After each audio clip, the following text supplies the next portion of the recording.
J'en ai parlé cette semaine sur mes réseaux et vous avez été nombreuses à réagir. Du coup, j'ai décidé d'en faire un épisode de podcast.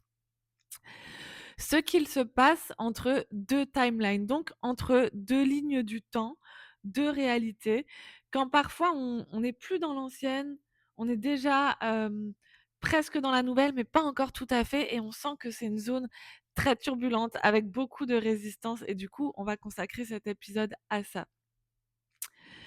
Est-ce que ça vous est déjà arrivé de vous sentir dans ce moment qui peut être ultra inconfortable, où effectivement ton ancienne réalité, c'est plus vraiment toi, mais où la nouvelle, eh ben, c'est pas encore suffisamment matérialisé pour te rassurer? Tu sais, tu es vraiment dans cet entre-deux et je pense que c'est un endroit très particulier dans lequel le processus de manifestation doit se faire avec beaucoup de conscience. C'est un endroit dont finalement on parle assez peu parce que souvent on parle déjà de nos réussites, mais ce qui se passe entre 2 timelines, entre 2 réalités différentes, ben, c'est très important. Une timeline, les filles, c'est une ligne du temps. Donc en fait, c'est une réalité qui est possible pour votre vie. Il faut savoir qu'il existe la version de vous qui vit exactement votre vie actuelle, mais il existe aussi une version de vous qui vit une réalité complètement différente. Toutes ces versions-là, elles existent dans le champ quantique. Et la version de vous qui est dans cette relation que vous désirez, la version de vous qui gagne beaucoup plus d'argent, la version de vous qui a un job qui l'épanouit, la version de vous qui a déménagé à l'étranger, la version de vous qui a créé cette entreprise et qui a pris sa place, la version de vous qui se sent mieux avec elle-même, qui se sent plus libre, aimée, en sécurité, abondante. Toutes ces possibilités, elles existent déjà dans le champ des possibles, le champ quantique. Et manifester, c'est devenir la version de vous qui est capable de vivre, recevoir et maintenir cette réalité. Et forcément, en fait, il va exister un moment où vous êtes plus l'ancienne version de vous, plus complètement, mais où votre réalité extérieure, elle va pas encore refléter totalement la nouvelle. Et pour moi, c'est un des moments les plus inconfortables du processus. C'est un processus que j'ai traversé à plusieurs reprises, dans ma vie et du coup, je suis, je pense, très à ma place pour vous en parler. On est de nouveau dedans en ce moment dans différents domaines de ma vie, mais c'est souvent là qu'il y a des turbulences émotionnelles et c'est souvent là que ça vous demande beaucoup plus d'attention et d'intention. Par exemple, moi, j'ai vécu ce processus quand j'étais encore très rattachée à la France, mais avec un pied déjà à Bali. Quand je suis passée de thérapeute en cabinet à créer mon business en ligne. Quand j'ai voulu passer d'un business basé sur la prospection à un business basé beaucoup plus sur, l'attraction. Donc vraiment, c'est des phases de ma vie que j'ai passées déjà à plusieurs reprises. Et vous savez, en général, c'est ce moment où l'ancienne réalité ne vous convient plus, mais faut savoir que votre cerveau, il adore ce qu'il connaît. Donc même quelque chose avec lequel vous êtes plus heureuse, plus alignée, ça va vous apporter une forme de sécurité parce que c'est familier. Moi, je sais que quand il y a quelque chose, une version de vous qui me convient plus et il y a quelque chose avec lequel je suis plus alignée, c'est viscéral. Je peux plus. Vraiment, je peux plus. Ce que je tolérais avant, ben, je sens à quel point c'est désaligné, je le sens dans mon ventre. Donc, je m'écoute beaucoup et surtout, je sais quand quelque chose de mieux m'attend. Je le sens et j'ai énormément confiance en mon intuition. Et si je l'ai vécu encore une fois dans mes relations, qu'elles soient amicales ou professionnelles, dans mon business à plusieurs reprises. Et à un moment donné, j'ai dû accepter de fermer des portes sans avoir toutes les garanties sur la suivante. Et ça fait peur. J'ai quitté des relations, j'ai quitté des offres qui fonctionnaient très bien, des systèmes qui fonctionnaient très bien, sans être sûre à 100% de ce qui allait se passer derrière, sans avoir la preuve, mais en décidant de la devenir. Donc, quand vous sentez profondément qu'il y a autre chose qui vous attend, je sais que vous n'en avez pas encore forcément la certitude. Et je sais que ça fait peur. Je sais que pour votre système nerveux, parfois, ça peut être très difficile. C'est des périodes qui peuvent être même fatigantes parce que vous luttez. Mais la première chose, c'est que c'est là qu'entre l'importance de faire un choix. Prenons l'exemple de l'amour. Pendant longtemps, je vous le disais même ici, que je voulais rencontrer une personne avec qui construire quelque chose à nouveau, que je me sentais prête à nouveau. Mais en parallèle, ça fait des mois et des mois et des mois que j'entretenais des situationships, que je laissais des portes entr'ouvertes dans ma vie à des personnes avec lesquelles j'étais pas alignée et je le savais au fond de moi, par peur, quelque part, par sécurité surtout, en fait. Donc, quelque part, parfois, on dit vouloir une nouvelle réalité, mais on continue à nourrir l'ancienne. Encore une fois, tout ce que je vous partage là, dans le pro, c'est la même chose. Vous dites vouloir, par exemple, sortir de la prospection, mais vous continuez à le faire en masse.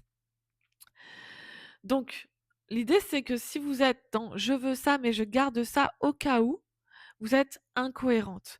Vous divisez votre énergie et il y a sans cesse des fuites, en fait. Et ça, c'est perçu dans votre champ.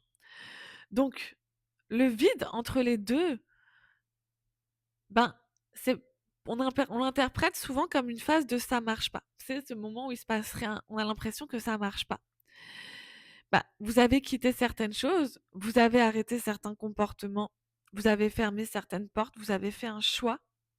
Vous savez que vous voulez plus accepter certaines relations, certains modes de fonctionnement dans votre business, certaines choses dans votre entreprise. Donc, oui, quand vous fermez des portes, il y a un vide. Et ce vide, il peut être parfois extrêmement inconfortable. Parce que votre cerveau, il vous dit immédiatement, et si rien n'arrivait derrière? Donc bien sûr que ça fait peur. Moi, je vais le vivre souvent dans mon business. Toutes les phases où mon business a passé des caps, c'est des phases où on a dû fermer des fonctionnements ou fermer des offres qui fonctionnaient et où, ben, du coup, il y a eu des laps de vide, mais où je devais rester très confiante en moi et en ce qui arrivait parce que bah, sinon, tout mon système nerveux se mettait en PLS. Parce que j'ai des preuves de ce qui fonctionne. J'ai des preuves de ce que je peux avoir. J'ai des preuves de ce qui est déjà présent. Ça me rend sécure à un certain niveau. C'est une réalité que je connais.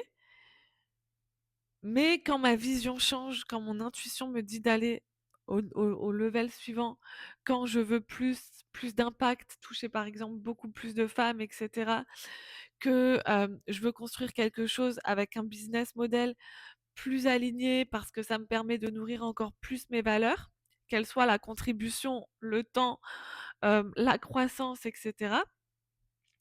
Et ben, entre les deux, il y a parfois encore des phases de résistance qu'on vit parce qu'il y a une partie de moi qui forcément regarde derrière, parce que l'ancien modèle, l'ancien mode de fonctionnement me donnait une sécurité immédiate, me rapportait beaucoup, beaucoup d'argent, etc. Et que, ben, le nouveau, ce à quoi j'aspire, ce que je suis en train de construire, par exemple là, beaucoup plus basé sur une marque personnelle, une communauté, une offre avec beaucoup plus de volume, eh ben, ça me demande parfois d'accepter une période où les résultats ne sont pas encore proportionnels à ma vision. Et moi, j'ai fait plusieurs sauts quantiques comme ça. Par exemple, quand j'ai investi avec mon bras droit, quand j'ai acheté ma maison, enfin quand j'ai pris ma maison ici à long terme, je n'avais pas encore forcément toujours les finances qui suivaient. Et donc, j'ai fait ce choix de quitter ce qui ne me convenait plus, d'aller vers ma vision sans avoir les résultats. Et donc souvent, mon système nerveux, pendant un mois, traversait des phases comme ça de résistance, etc. Mais vous ne pouvez pas créer votre nouvelle réalité avec les règles de l'ancienne. Et donc c'est vraiment dans cette période que toutes vos résistances, elles vont remonter. Et je trouve que c'est hyper important d'en parler parce que quand vous commencez réellement à changer de timeline, vous pourriez croire que vous allez vous sentir de mieux en mieux tous les jours. Mais pas forcément. Pas forcément parce que parfois, c'est même l'inverse. Vous allez rencontrer vos peurs. Vous allez rencontrer vos doutes. Vous allez rencontrer la part de vous qui a besoin de contrôle. La peur du manque, la peur de vous être trompé, la peur d'avoir lâché quelque chose qui fonctionnait.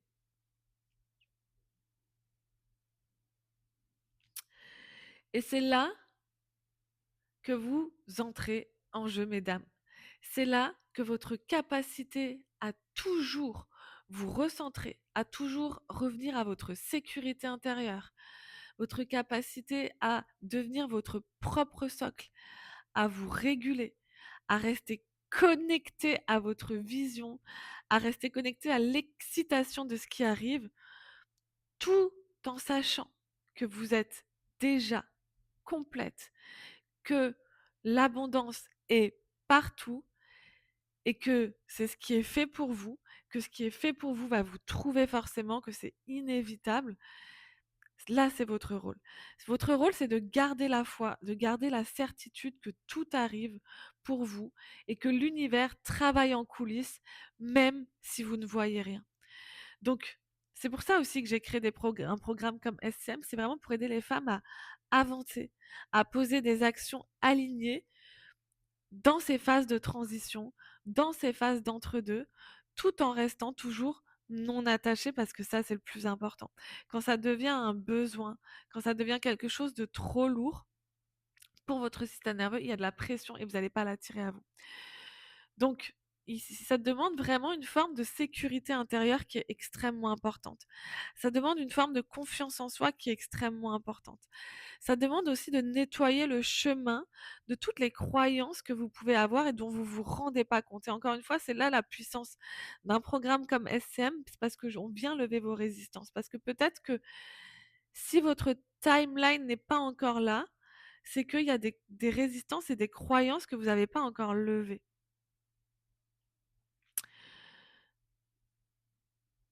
Donc, en fait, entre ces deux phases, effectivement, il peut arriver un moment de latence, un moment où vos résistances montent, un moment où toutes vos anciennes croyances refont surface, un moment où votre système nerveux se dérégule et vous allez même peut-être sentir de la fatigue. Et là, c'est votre, encore une fois, c'est à vous de faire attention à pas revenir dans le manque, changer vos offres, revenir dans l'ancienne communication, paniquer, vous accrocher à des personnes alors que vous savez que c'est pas les bonnes personnes pour vous. En fait, sans vous en rendre compte, dans cette phase-là, vous risquez de revenir exactement dans la timeline que vous vouliez quitter. Et c'est comme ça que certaines personnes, finalement, tournent en rond et ne changent pas de réalité. Essayent et reviennent, essayent et reviennent. C'est important de ne pas laisser ce qui existe aujourd'hui décider pour vous de ce qui sera possible demain. Mais ce que vous allez aussi voir, si vous êtes intentionnel, attentionnel, focus, recentré dans cette phase-là, c'est des signes et des synchronicités, des rencontres, des messages, des conversations différentes. Vous allez commencer à avoir un aperçu de votre nouvelle réalité. Des moments où pendant quelques heures ou quelques jours, vous allez avoir l'impression de vivre exactement dans votre vision. Moi, je suis en plein là-dedans. Je reçois des messages sur Instagram qui me disent que ce que je crée, ça leur parle de plus en plus, qu'il y a vraiment des synchronicités de dingue. Ce week-end, j'ai accepté des invitations très spontanément que j'avais pas l'habitude d'accepter. Et en fait, c'était incroyable parce que tout le week-end, j'ai vécu cette sensation folle de vivre à l'intérieur de mon tableau de visualisation. J'ai brunché avec des amis, avec des couples. Je suis allée au restaurant dimanche soir, pareil, avec des amis, comme ce que je faisais quand finalement j'étais en couple à l'époque. J'ai daté avec un mec génial. Et en fait, tout le week-end, j'ai eu des interactions avec des mecs incroyables. Donc vraiment, j'ai senti tout l'univers qui m'envoyait des signes, des synchronicités. Et ça a montré à mon cerveau, ah, c'est de nouveau possible pour toi, c'est en chemin pour toi. Alors vraiment, les filles, Quand vous êtes entre ces 2 timelines, je pense que la première chose, c'est pas de paniquer devant le vide, d'accord? Le vide ne veut pas dire que vous avez fait le mauvais choix. Ça peut simplement vouloir dire que vous avez arrêté de nourrir quelque chose d'ancien, mais que la suite n'est pas encore totalement visible. Donc, je vous invite à observer ce que les turbulences viennent révéler. C'est ça qui va être le plus important. Quelles sont finalement les croyances et les résistances, les peurs qui arrivent? Et c'est pour ça que je vous invite vraiment à vous faire accompagner sur cette partie-là, parce que les lever seul, en prendre conscience toute seule, c'est difficile parce que votre système nerveux, enfin, votre subconscient va faire en sorte que vous ne le voyez pas. Et peut-être qu'il y a des choses que vous allez devoir aller guérir, des peurs, peur de l'abandon, peur de la honte, peur de l'échec, peur du jugement de votre famille. Tout ce qui va remonter à ce moment-là, c'est pas pour vous arrêter, c'est pour vous montrer, parfois, exactement ce que votre prochaine identité vous demande de transformer. En fait, c'est vos résistances. Et vous devez faire le travail intérieur pour devenir la femme qui peut vivre ce qu'elle demande et qui peut le recevoir. Donc, demandez-vous vraiment, est-ce que mes décisions ressemblent réellement à celle que la personne que je à celle de la personne que je veux devenir? Qu'est-ce que vous continuez à maintenir uniquement parce que vous avez peur de cette phase de vide? Si vous étiez certaine à 100%, est-ce que vous continueriez à le maintenir? À quel endroit est-ce que je demande une nouvelle vie tout en gardant l'ancienne en solution de secours? Et encore une fois, si vous étiez absolument certaine que votre nouvelle réalité existe pour vous, qu'est-ce que vous choisiriez aujourd'hui? Quelle porte vous fermeriez? Quelle femme vous deviendrez? Je crois profondément qu'il y a des périodes dans une vie où, extérieurement, on pourrait avoir l'impression qu'il se passe presque rien, qu'on est abandonné par la vie, que l'univers ne nous soutient pas, que Dieu nous laisse de côté, alors qu'en fait, les filles, intérieurement, tout est en train de changer. Et peut-être que vous êtes exactement là en ce moment, que vous n'êtes plus vraiment celle que vous étiez, mais que vous n'avez pas encore toutes les preuves de celle que vous êtes en train de devenir. Mais moi, dans cette phase-là, vraiment, je fais confiance à mon cœur, je fais confiance à mon intuition qui m'a jamais, jamais, jamais trahi dans tout le changement de vie professionnelle, le déménagement à Bali, les relations. Je n'ai jamais été trahie. Mais je sais à quel point parfois l'entre-deux peut être difficile parce qu'en fait, il y a une ancienne identité qui meurt avant que la nouvelle réalité devienne finalement évidente. On est ensemble dans cette phase-là. Je vous remercie pour votre écoute. J'espère que ce podcast vous aura fait du bien. Encore une fois, faites-nous des retours parce que ça nous montre que ben c'est ce que vous aimez, que vous avez envie d'en avoir plus. N'hésitez pas à vous abonner, à commenter, à m'écrire sur les réseaux sociaux. Je lis tous mes messages. Parfois, Pauline répond avec moi, mais je suis là toujours pour vous. Et je me réjouis pour celles qui vont nous rejoindre dans SCM parce que vraiment, ça va devenir le programme numéro 1 sur le marché français.